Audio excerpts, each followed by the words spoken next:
If you ask most players, they would rather play in the familiar comfort of their home climate.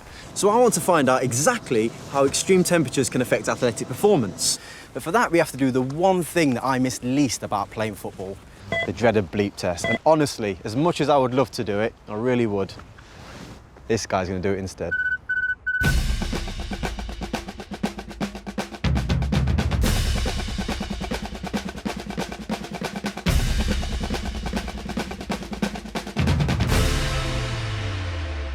The bleep test is done by putting two cones 20 metres apart, and you run between each cone to the sound of a bleep, and you start at 8.5 kilometres an hour, and every minute we increase it by half a kilometre until you can't make it between the cones. That tells us your bleep test score. Danny is going to be performing 3 bleep tests, one on a damp London sports field, one in a sub-zero snow dome, and one in the baking heat of the Dubai desert.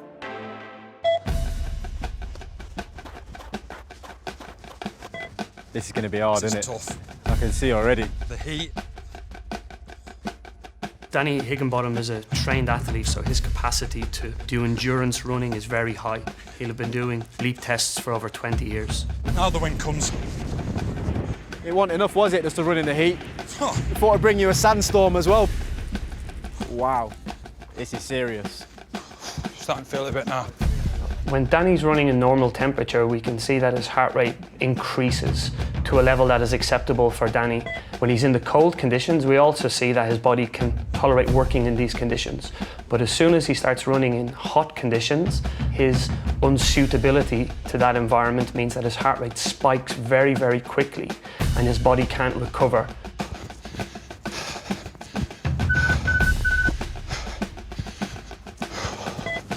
Give it whatever you can. For a 37-year-old player, Danny has done very well in the test. His heart rate has gone very high, but he recovers very quickly. In the cold conditions, Danny still has a very high score, high 10s, until he goes into the challenging situations in the heat, and he can only run half the distance.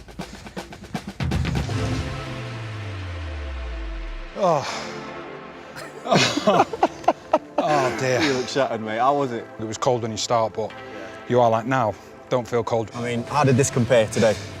It's actually better. Yeah? All right, the temperature's cold, but there's no wind, there's no rain, so you can get into a bit of a rhythm. You've done all 3 now. Out of the 3, would you say this was the hardest one? I thought it would be the most difficult, but not by the distance that it is. It was ridiculous. I mean, it's roasting out here and it's seriously hot. It was definitely the toughest one.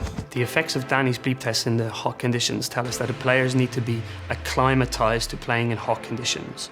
Research tells us that they should be up to 2 weeks exposed to stressful weather conditions and high-intensity exercise, playing in heat that may be 10 or 15 degrees higher than they're used to.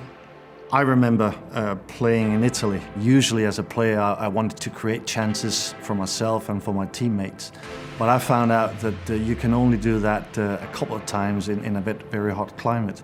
So I had to choose the right situations. For me, it changed the way I am as a player.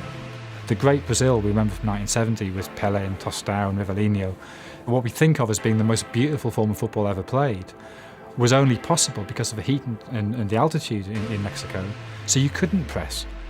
Well, Mexico '86 was incredibly hot. When I played in Monterrey, it was over 110. We were losing a stone per game.